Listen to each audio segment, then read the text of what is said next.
Good afternoon, ladies and gentlemen. Welcome to Macon-Bibb County Commission meeting. Today is Tuesday, May the 17th, and we have a couple items today. The first item for business is a public hearing for the closure of Cason Street.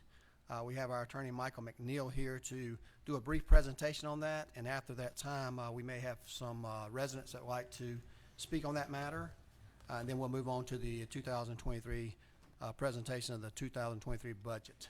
So this time, I'd like to go ahead and ask Attorney McNeil to begin the process on this closure of Cason Street. Thank you, Mr. Mayor. Good afternoon. I'm here to talk about the, there's two resolutions on the agenda tonight for final approval involving the closure and sale of a portion of Cason Street and an adjacent 10-foot alleyway. The Transit Authority is the entity that made this request. They own all of the land that's surrounding the property, and our video team has a map that they can put up showing the property that we're selling. So the highlighted lot that's on this map is owned by the Transit Authority. If you look at the map, there's a little rectangle lot that's just below that. That's also owned by the Transit Authority. And running north to south, right next to that is Cason Street, and that is where they plan to, that's where they've asked for a closure, would be basically an extension of the northern border of that lot across Cason Street, closing that, and then you can see the alleyway that's splitting the parcel that's right next to it, the large parcel that's also currently owned by the Transit Authority. So this property is 100% surrounded by parcels owned by the Macon Transit Authority. They requested the closure of both the alleyway and that little dead-end portion of Cason Street. And there's one other image that I've given to our video team. This is a survey that was conducted as part of the request for the closure.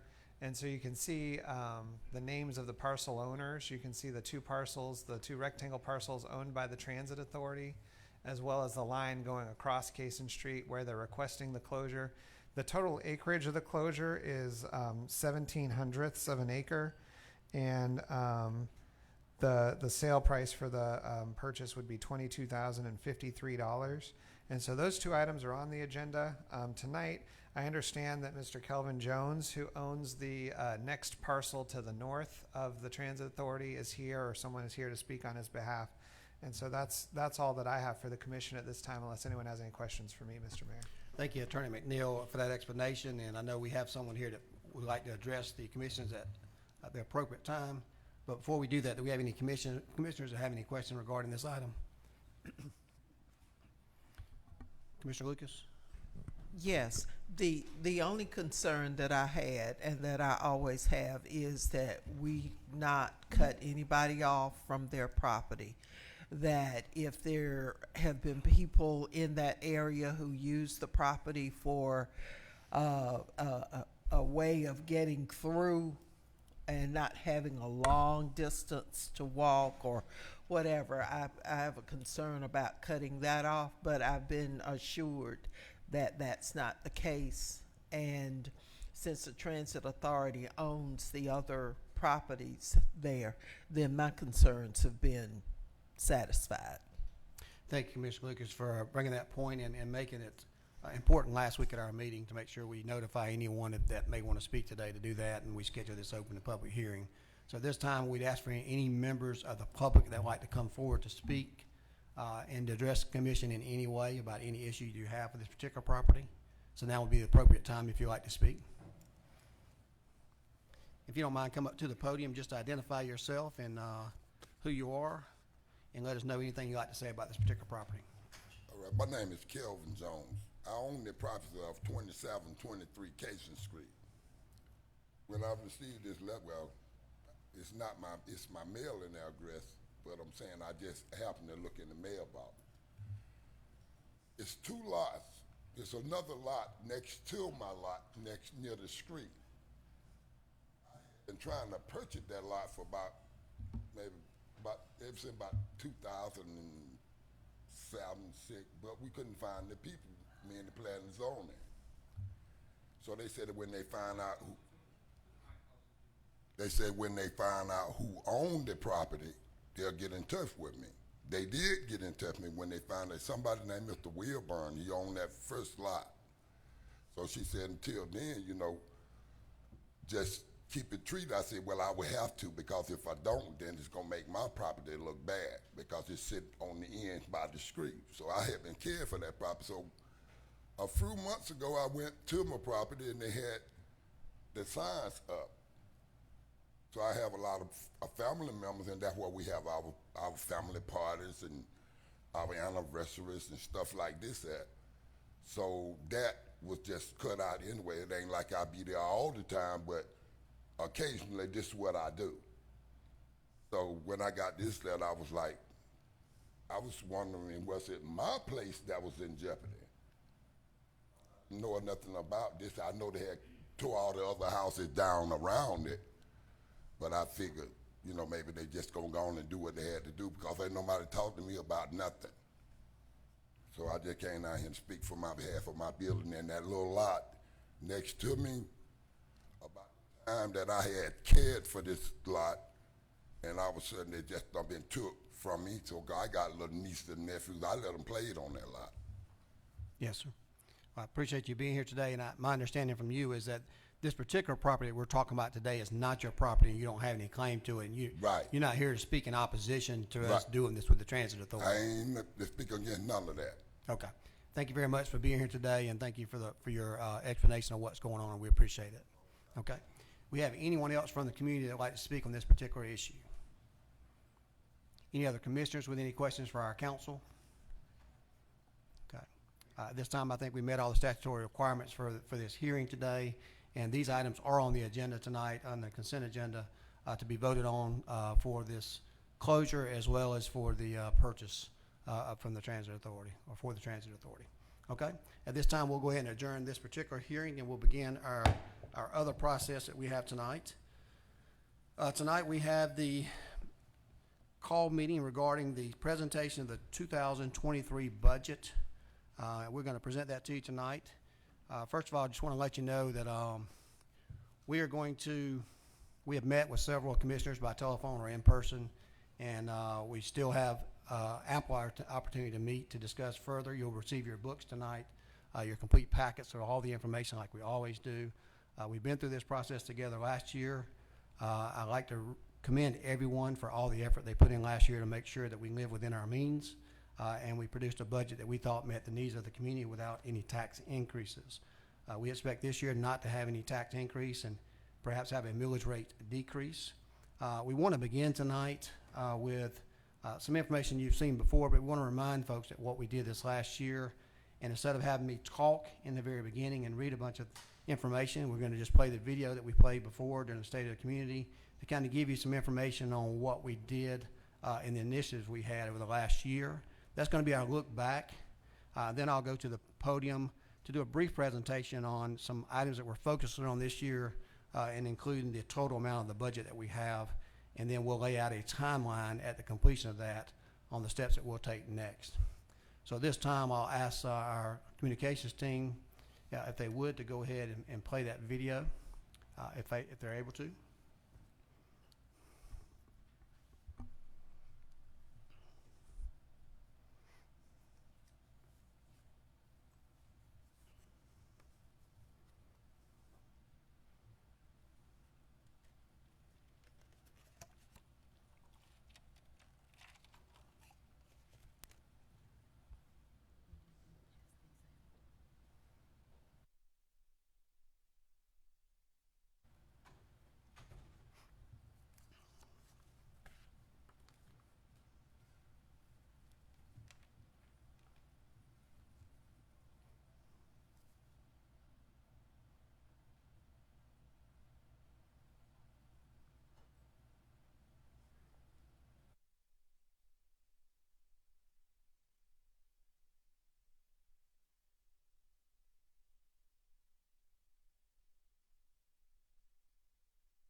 Together, we are one Macon.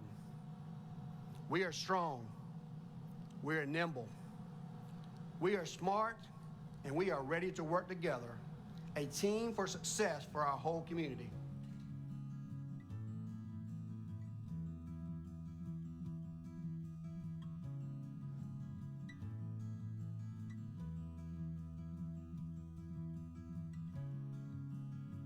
lot can happen in a year, especially when many of you stepped up to the plate as Team Macon-Bibb.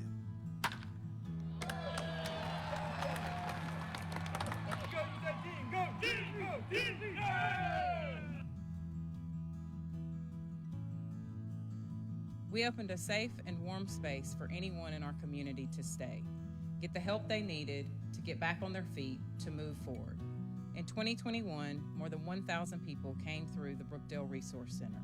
We served 57 families and cared for 158 children, helped 142 people get jobs, and 37 people get back home. More than 3,000 of you joined us in stepping up to the plate to help people in need get a fresh start at life.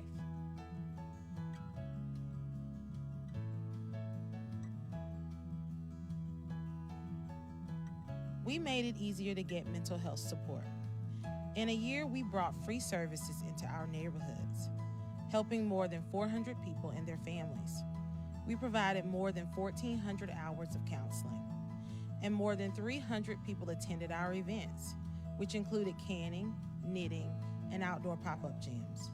We stepped up to the plate because making mental health matters.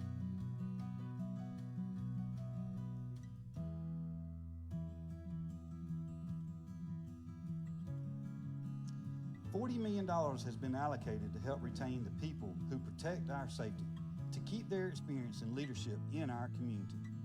Add to that an increase to starting pay, and we're now in a better position to attract more people to the team and to keep the best for many years to come.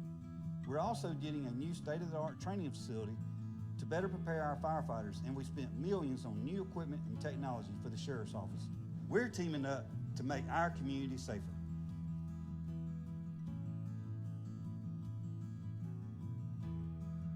For the first time ever, we honored and celebrated our veterans with a parade and a free concert, thanks to the Cherry Blossom Festival and Macon-Bacon. We wanted to say thank you to veterans and their families for their service. It was a special day. We stepped up to the plate to make sure our community had the chance to say thank you to our veterans for serving our country.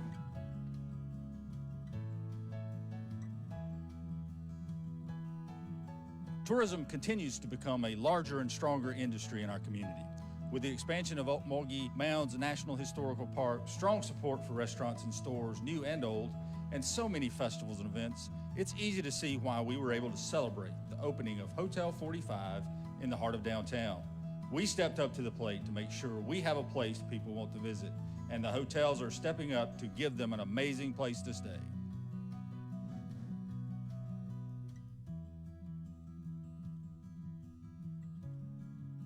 We cleaned up our community, from the smallest bits of litter to old tires, yard debris, large piles of trash, furniture illegally dumped in neighborhoods. We did it together. Departments and agencies work with our neighborhoods to keep streets clean, and then keep them clean.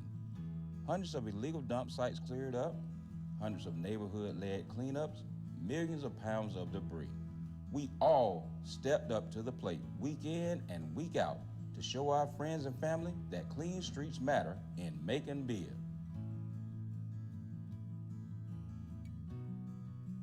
We have focused on removing blight and improving our neighborhoods all over the county. We've worked with multiple partners to rebuild homes, tear down blighted structures, and strengthen the enforcement of our codes. In a year, we've removed structures that increase crime, endanger children, lead to infestations, and bring down entire streets.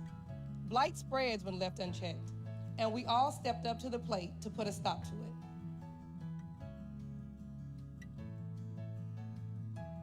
Together, we're revitalizing areas and expanding opportunities in our community, bringing hope back to our neighbors. We've launched a project that will change businesses and neighborhoods in West Macon and benefit our entire region. The changes coming to the Macon Mall, including a signature amphitheater, will bring more people into our community and convince others to stay. Revitalizing the Eisenhower Business District is a game-winning play. We are continuing to recruit companies from all around the world to to bring new jobs and private investment, building a stronger team Macon-Bibb. Just this past year, we have seen more than 300 new jobs and more than $25 million of private investment go into the Middle Georgia Regional Airport. With MHIRJ's commitment and the Dean Baldwin Painting hangar doors officially open, we are making opportunities to make this a grand slam.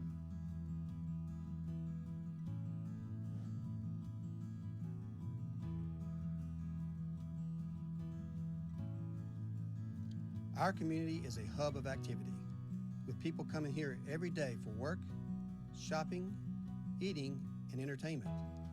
Many more stop here while traveling along the interstates, and they all use our roads and are protected by our public safety officers. Our community stepped up to the plate and overwhelmingly passed the OLOSC, an additional penny on the sales tax that will lead to the largest single property tax reduction in our history.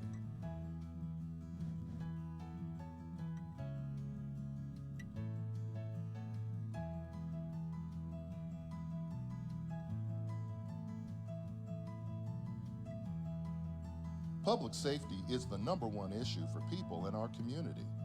A crime in one part of Macon-Bibb affects each and every one of us, no matter where we live. And that's why hundreds in our community came together to say enough is enough. To fight for homes as one, knowing it'll take each of us doing what we can, when we can, and for as long as we can. Macon violence prevention is guided by our community for our community. And now that we've stepped up to the plate to make our community safer, we're not stepping back until we've won the game.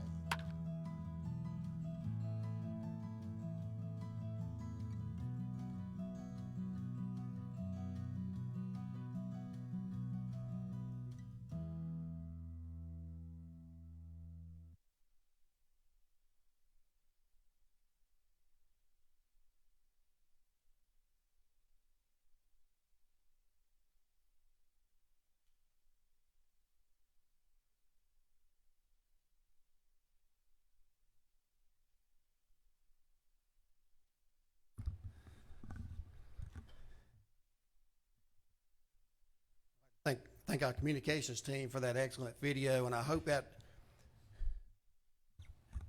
lets everyone know on this commission and our community that we are truly a team, and that is evidence of teamwork. Each and every commissioner here today and everyone behind the scenes played a very vital part, and that's not lost on me, and I don't think it's lost on our citizens of our community that it takes all of us pulling in the same direction to make all these things happen.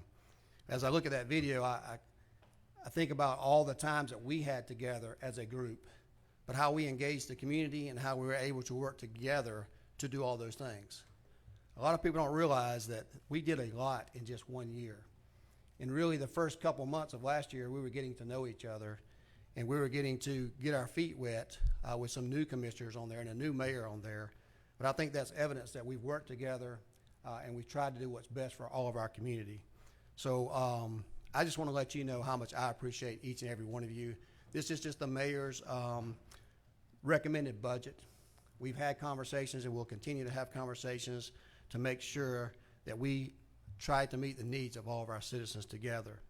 So I wanted to begin with a slideshow that's going to give you some information, but I'm not going to go back and go through what's happened since consolidation and go through all those things, but it is important to kind of take a look at the approach that we've had for the last 2 years. So most of the slides that you're going to see tonight, that's going to be a 2-year approach, showing you what we did last year for some of our focus areas and adding what we're doing this year and some more focus areas to kind of give you an idea of the magnitude of the progress that we've had. So we're going to go ahead and begin with the next slide. Let's give you a little information about the general fund, the budget. As you can see, we had an actual last year of $177 million, roughly, and the adopted budget of 2022 of $174 million. And then you look at a proposed $198 million this year. On the right-hand side, you'll notice we did the same approach we did. We started out with a millage rate of 20.331, and last year we were able to lower that millage rate after the tax assessment came back last year. We were able to look at that, and we only accepted not the new tax assessment they have as far as increases in people's property, but only the new builds that we had and the sales. And we're able to reduce those taxes down to 19.901. So if you look here as a tentative, that's where we begin at. The 19.901 is the current millage rate in Macon-Bibb County. And I say this because we all know, you probably received some phone calls like I have last night, and some messages that I've received of people who are beginning to get their tax assessment notices. As I constantly remind those tax assessment notices are estimates that's generated by the tax assessor's office, and it has nothing to do with myself or these commissioners, have no input whatsoever. I've asked our tax assessor to prepare information for the public to educate them on the process on how this happens in Georgia. All the counties in Georgia now, and all the mayors that I spoke to, I met with about 40 this last week. In every single city and county, the mayors that I spoke with, they all have substantial increases in their tax assessments. And the reason is, I think it's very obvious that we all know that there are a lot of market-driven reasons that we have right now where properties are selling for a lot more. When you put an offer on a property now, you can't just offer what they're asking for. You have to offer more money. And that is something that's required by law. And the state requires our local tax assessors to go through there, and they will have to look at all the sales of Macon-Bibb County. And they'll have to compare those across our district to come up with those tax assessments. But it's you, commission, and myself as mayor that will determine what the millage rate is. And that's when we'll know exactly the amount that we have to work with, and we'll expect that process to happen in the next couple of months. I'm going to move to the next slide. These are what we call expenditures by sector. And of course, I think this particular graph speaks for itself. As you can see, the majority of our money, some $85 million roughly, goes to public safety.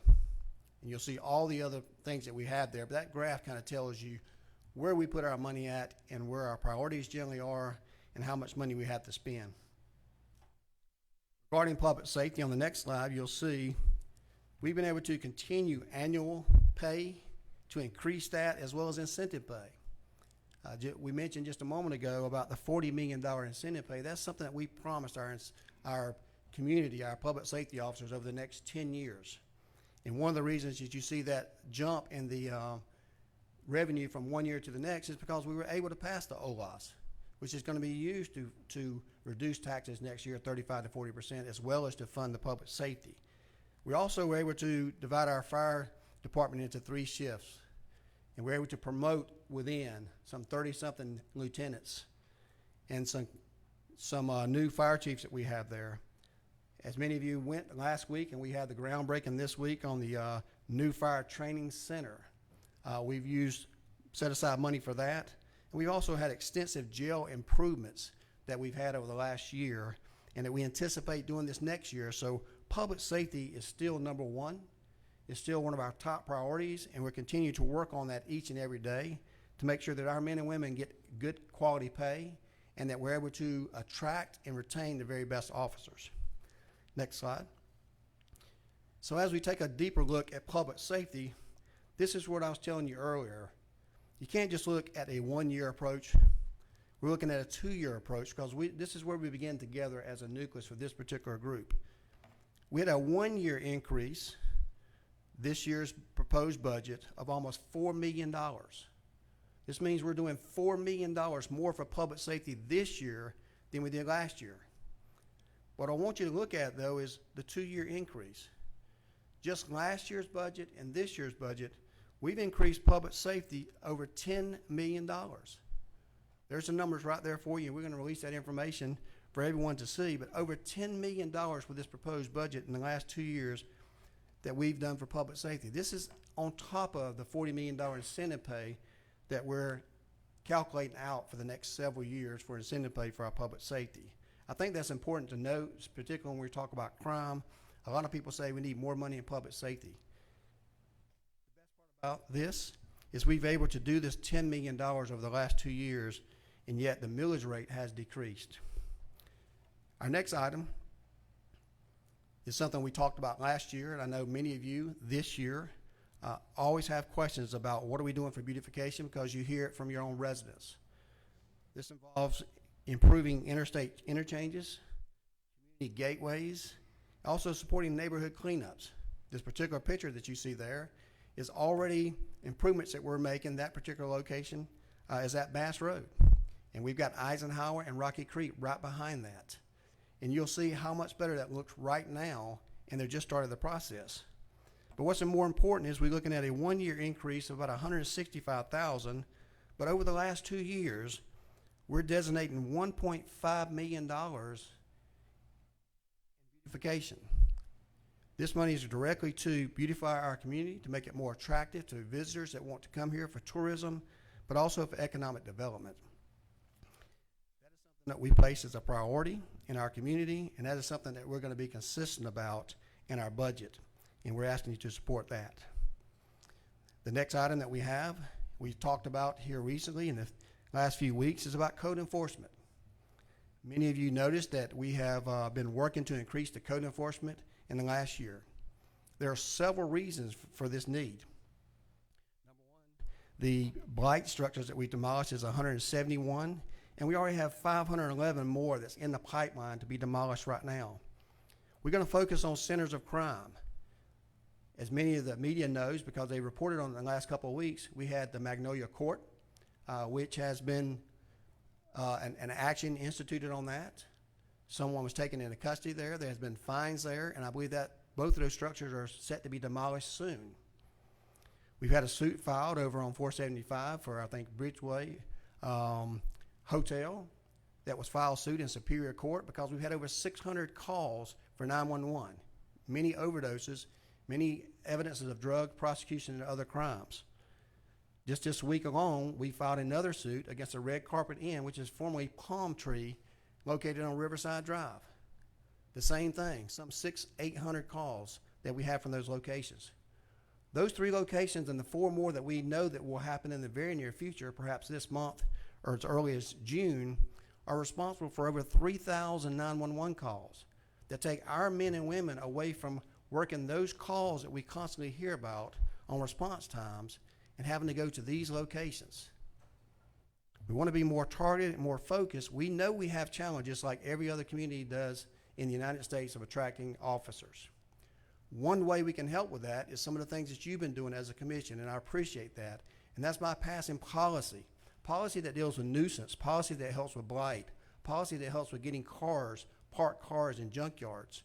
These things help our public safety because now we don't have to send certified officers or deputies there to do these. And it frees up times that they have to work on the calls that they get on a daily basis. So you'll see that code enforcement over a 2-year period is over $1 million that we've invested there. Some $500 last year and another $582,000 this year for code enforcement. And I think we can all recognize the benefits that we've seen so far and that we'll continue to see in this area. The next item is the proposed budget for recreation. You see a 1-year increase for $620,584. It'll be in your packet. But notice the 2-year increase for $1.35 million. If we're going to battle crime in our community, if we're going to try to do prevention in our community, we're going to have to engage the youth in our community. We're doing this through increased programming, increased staffing for programs and games, transportation for summer camps, and educations for certifications to make sure we have the best quality personnel there. And you can see the jump that we've had from 2021 through our adopted budget in 2022, and now you can see the proposal that we have for the fiscal year 2023.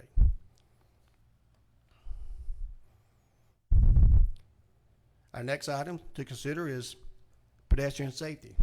I know many of you watch the news, and we hear it all the time. We have some commissioners that are very interested and very involved with our pedestrian safety. We have a board that is very engaged, that wants to help our community, but we continue to leave some stats that we don't want to be leading in through pedestrian safety. Last year, we were, for the first time, put $100,000 in the budget. This year, I'm asking you to include $500,000 for a total 2-year increase of $600,000. This is for installing calming devices and signage, installing and repairing street lights. Just a few weeks ago, many asked about how can we get more street lights, and you saw what we did together as a group just this last couple of weeks in downtown Macon. repainting street lines, crosswalks, and other markings, and other recommendations that we want to get from the Pedestrian Safety Review Board.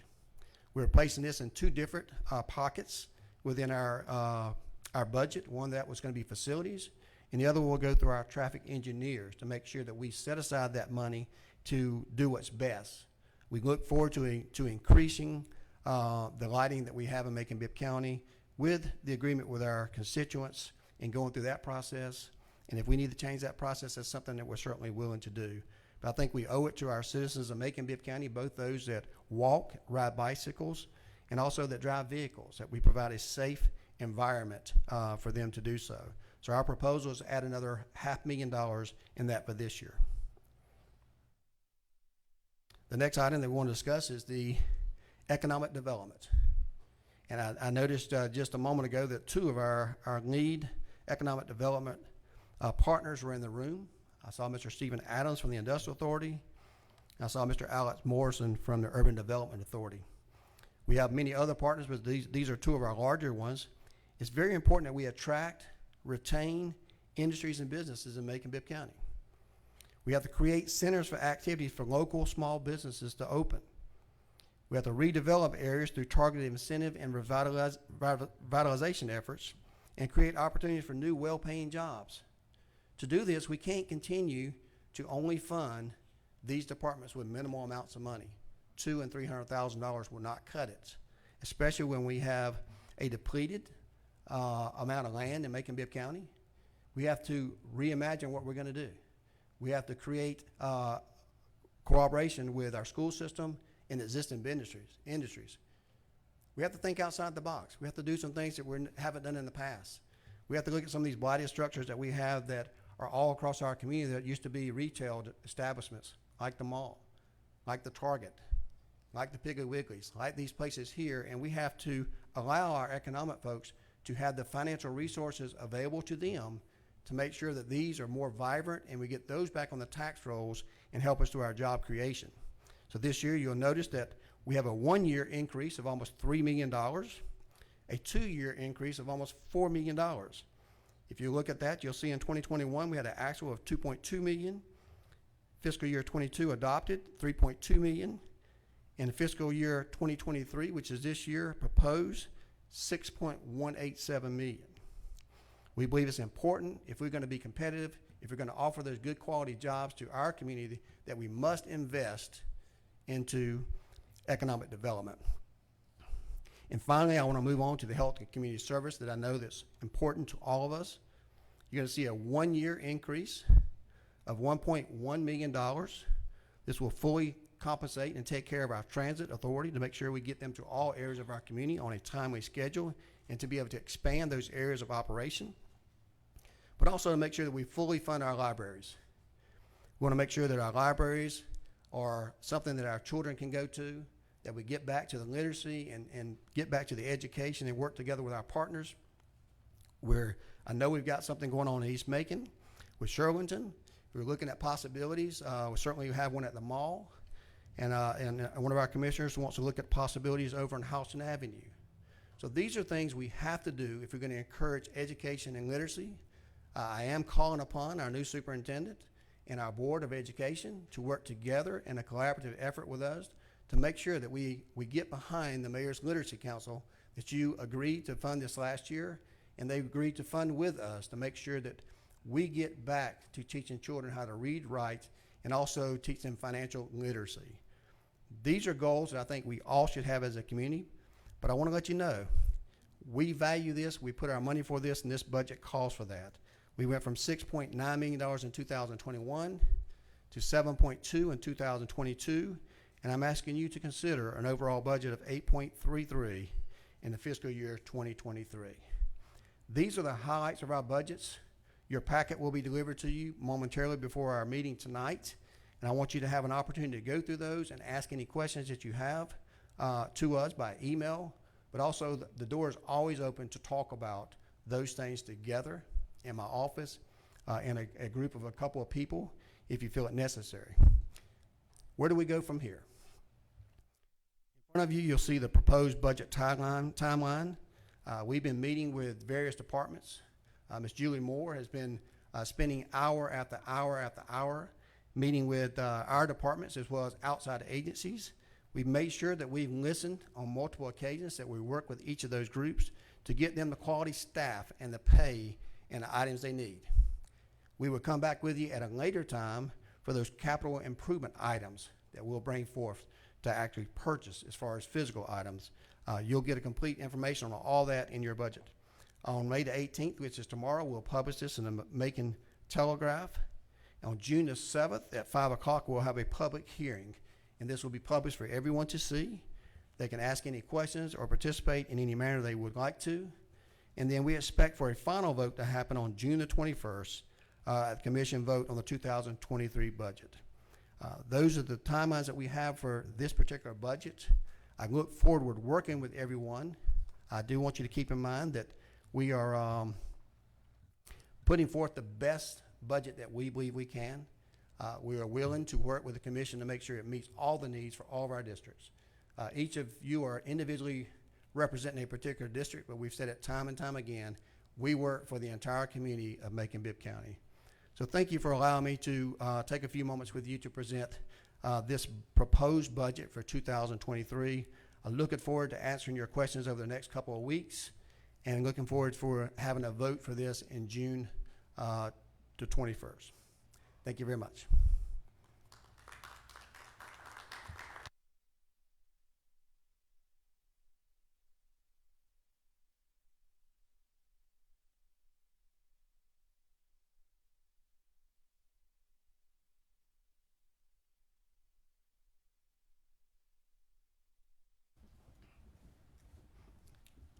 Thank you, everyone, for your participation or your listening today. This is a proposal by the mayor's office, and commissioners along with the public would have plenty of opportunity to participate in the process.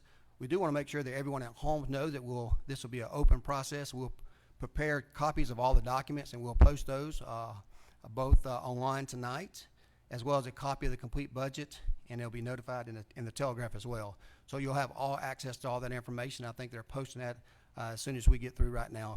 They're telling me it's already ready. So we'll have a copy of that for tonight for everyone to look at and review.